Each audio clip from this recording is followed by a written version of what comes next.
banyak hal-hal yang sebetulnya nama-nama itu kayak bluder, roti bluder ya. Di Belanda nggak ada, hanya ada di Indonesia. Mau cari ke Belanda, wah ini makanannya kayak Belanda nih, bluder. Cari ke Belanda nggak ada, hanya ada di Indonesia. Jadi istilah bluder ini kalau saya pelajari, istilahnya dia banyak menggunakan telur. Kan ada cake bluder, cake tape bluder.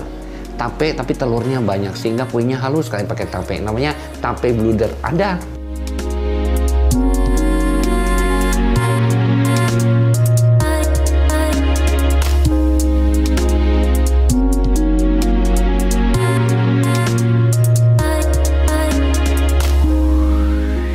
Klapertat juga that is a real from Indonesia.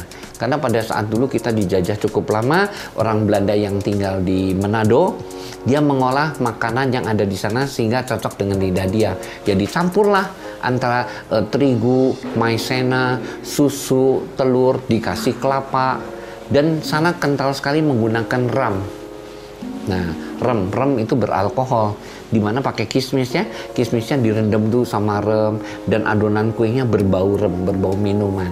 Ya, itu yang terkenal dengan namanya klapertat. Klapertat itu berarti kue kelapa.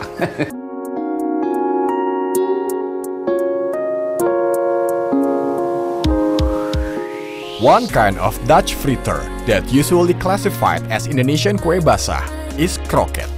The shape of Indonesian kroket isn't identically similar like the Dutch kroket. Indonesian kroket is made smaller and served with many other kue basah in special occasion like wedding party.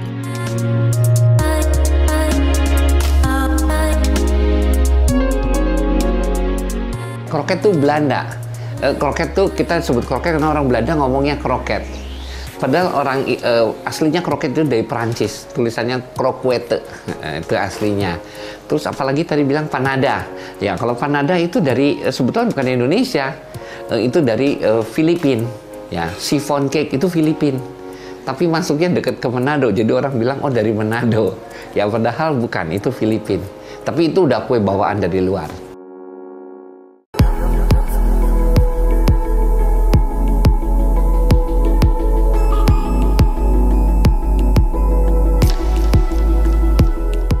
If you describe it more detail, there are so many kinds of traditional Indonesian snacks and cakes that got influence from Dutch or many other European countries. Those snacks and cakes had later been adjusted to Indonesian taste buds until forming new forms of kue basah.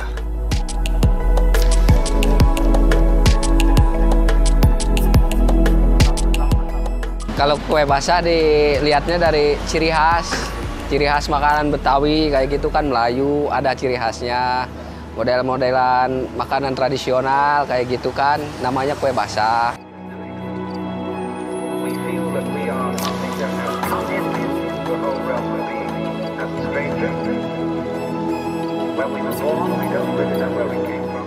Contohnya kayak lapis pepe, centai manis, pisang bugis, semacam kayak gitu, model risol.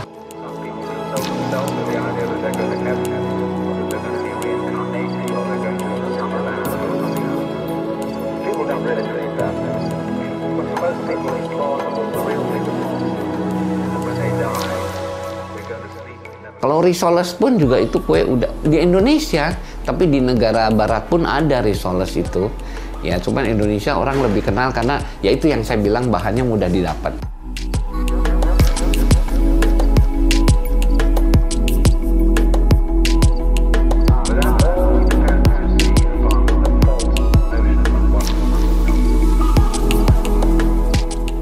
Dadar gulung asli Indonesia tapi ada pengaruh baratnya. Karena dia bikinnya seperti crepes. Ya, kayak risoles itu bikin crepes, itu dikasih dadar gulung. Memang semua Indonesia bikin crepesnya itu dia juga ada dipakai santan, kasih pandan suji, ya kan? Udah gitu isinya dia kasih kelapa sama gula merah kan? Ya, terus dia gulung kan, dadar gulung. Ya masih Indonesia tapi ada pengaruh baratnya di crepesnya. Karena Indonesia itu nggak bisa dibikin pakai tanah liat, itu nggak jadi. Jadi harus pakai panci seperti sospen sejenis itu.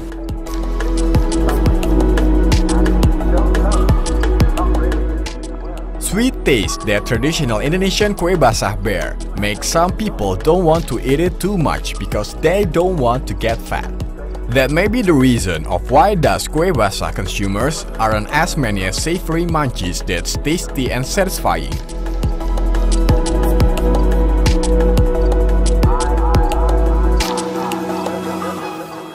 Yang paling laku biasanya lemper ayam, sama arem-arem, sama kue basah semacam centai manis, lapis kayak gitu.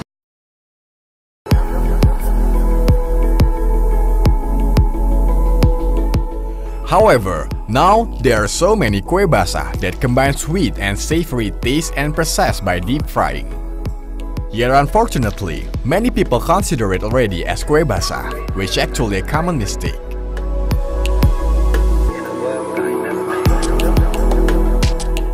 Lemper aja bisa dibilang kue basahan, padahal itu bukan kue. Itu adalah jenis makanan pengantar minum kopi karena asin kan, pengantar minum kopi. Tapi sebut basahan, ya kita sah-sah aja boleh ya karena itu asin. Kalau bolu kukus boleh, seperti bolu kukus ya. Bolu kukus begitu terkenalnya di Indonesia, tapi yang pertama kue bolu kukus banyak itu adalah dari Bali. Ya, karena orang Bali setiap hari itu tidak lepas dari bolu kukus. Kalau mau tepatnya, penjualan bolu kukus satu hari di Pulau Bali saja mencapai 100.000 bolu kukus. Sehingga rakyatnya sendiri tahu itu bolu kukus tuh, masyarakat sana nggak ada yang nggak tahu bikin bolu kukus. Karena dia buat acara doa. Tapi bolu kukus itu sebetulnya sudah acaranya ke barat-baratan ya. Maksudnya ada pengaruh baratnya kuat itu, terutama dari Belanda ya. Karena orang Belanda itu di Bali kan juga cukup banyak, sehingga dia mungkin ajarkan cara bikin bolu kukus untuk ritual. Ini karena harus ada 7 warna kalau nggak salah.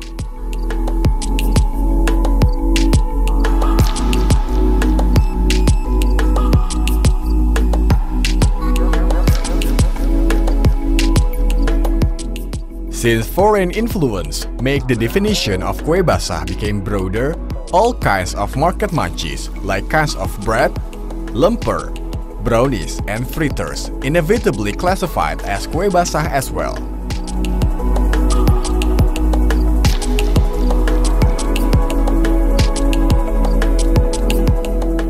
Ya mungkin kalau dia bukan dari sekolah yang knowledge mungkin iyalah, karena orang umum kan mereka nggak tahu.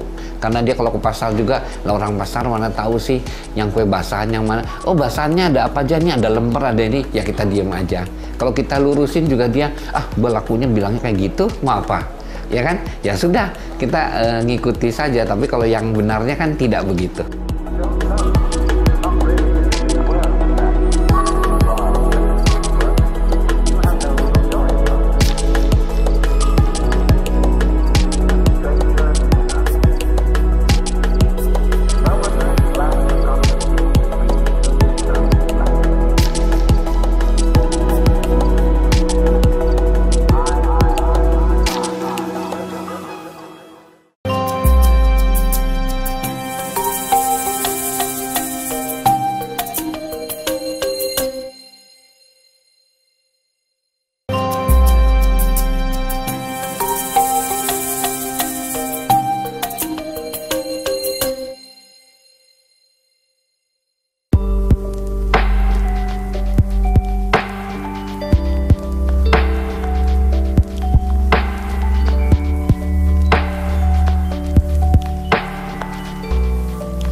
Various kinds of kue basah with more varied kinds of creations can be found in markets, from traditional until modern ones.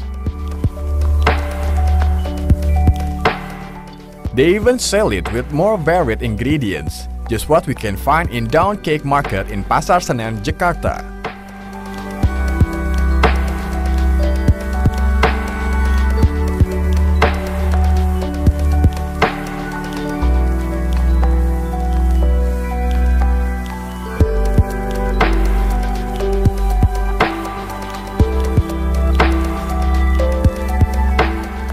Kita buka dari jam 7 sore sampai tutupnya jam 7 pagi lagi.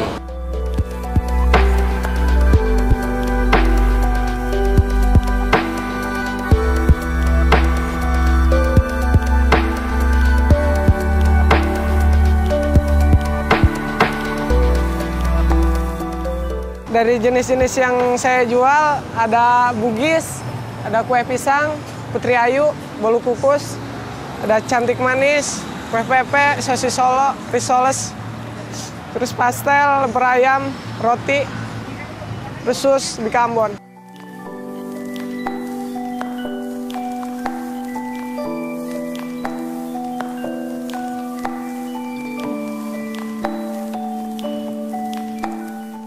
Dulu kan jualan masih di dalam. Semenjak keluar, pedagang masih makin banyak yang nggak aktif lagi. Jadi banyak yang berkurang.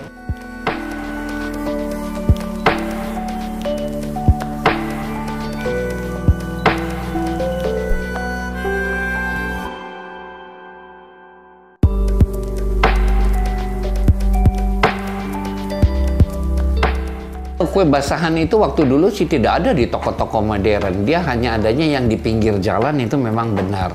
Tapi sekarang Indonesia ini kan sudah maju sekali ya kan. Di luar negeri juga sudah mengenal Indonesia luar biasa. Sampai makanannya pun ke bawah. Sehingga kue-kue Indonesia juga di luar negeri banyak terkenal. Contohnya kayak di Singapura kan ada namanya Bengawan Solo kan. Itu semua kue Indonesia. Nggak ada namanya kue dari Malaysia, nggak ada. Itu semua Indonesia. Kue mangkok, bahkan dia belajar ke Indonesia.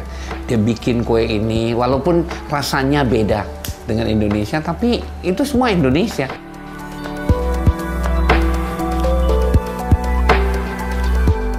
Another bright side of kue basah, besides it tastes delicately sweet when it's eaten, it also creates a business opportunity. From home industry until large industries which produce their kue basah in great numbers and sell it. Uniquely, this kind of business has never been plummeted.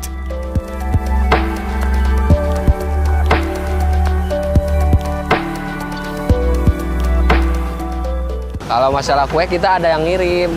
Jadi dari satu macam kue itu dikirim. Jadi nanti kalau nggak habis ada yang ngambil lagi. Jadi kita bagian pemasaran doang.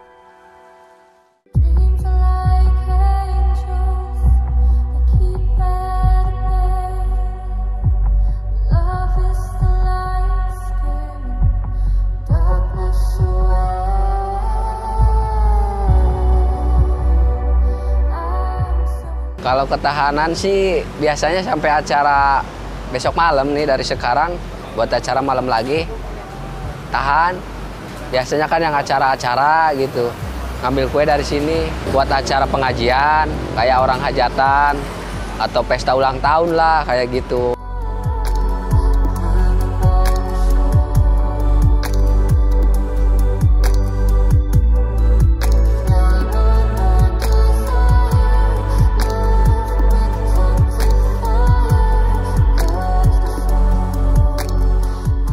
Kalau yang dibuat sendiri paling lapis legit doang.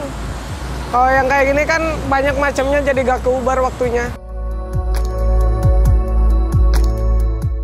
If you take a look at the appearance of kue basah with sweet and delicate texture, everyone would certainly feel tempted to take a bite. However, how about the making process? Obviously, not everyone can make it properly. The making process of kue basah can be said like pretty much easy yet still difficult. Some of them are pretty complicated because of details and process that take time.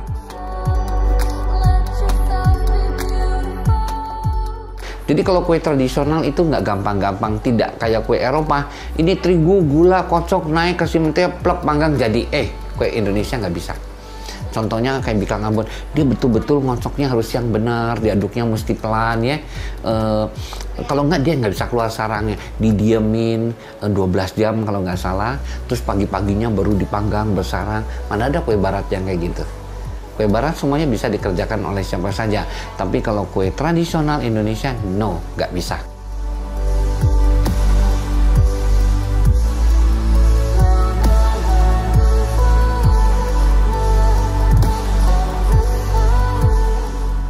Tapi sekarang sudah dimodernisasi dengan penambahan bahan A, B, C, sehingga 1 jam aja jadi. Jadi keasliannya sudah hilang. Kalau yang asli kan dia menggunakan tuak. Pakai tuak gitu. Kue bikang Ambon yang seratnya besar-besar ya, itu. Dan kalau bikin yang kecil sama yang besar, lebih mudah bikin yang kecil. Kalau yang besar itu sulit kadang jadi tidak bersarang.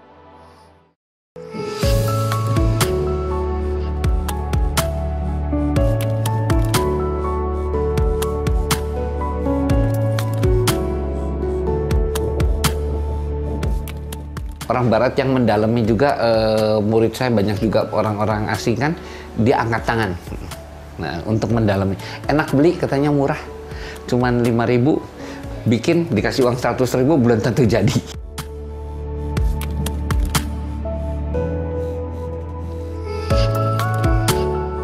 The advancement of technology later makes producing kue basah become simpler due to industrial demands and time efficiency. At last, types and appearance of kue basah have been changed, but not from its taste.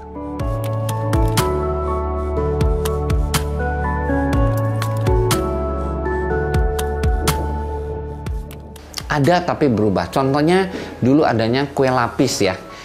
Dulu kue lapis adanya hijau putih, hijau putih, hijau. Sekarang udah ada lagi yang dikasih warna-warni, ada ungu dan lain sebagainya, terus dikasih rasa talas, esen, ada ya, ada perubahan. Tapi kalau kue basah perubahannya tidak terlalu signifikan ya, tidak. Jadi soalnya kayak contohnya kue mangkok, kalau kita rubah resepnya nggak jadi loh, nggak bisa mekar deh. Jadi memang ritualnya pembuatannya ya seperti itu ya, seperti itu, nggak bisa dirubah.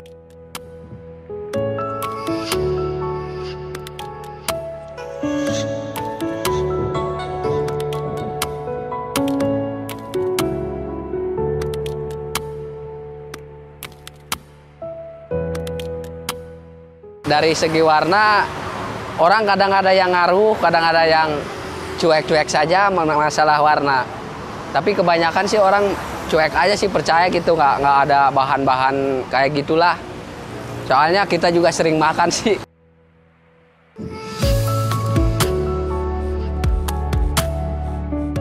There are even some kinds of kue basah that are no longer sold in market.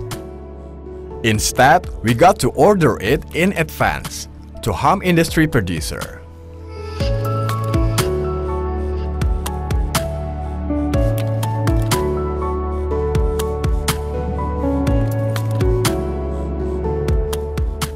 Pasti ada. Dari kayak dalamnya misalkan sosis Solo, kalau harganya naik ya pasti ditambahin lagi dagingnya. Dari bahannya beda lagi. Ada dari yang kayak gini ukurannya kan dulu masih kecil, sekarang udah gede-gede. Soalnya harganya juga udah pada naik.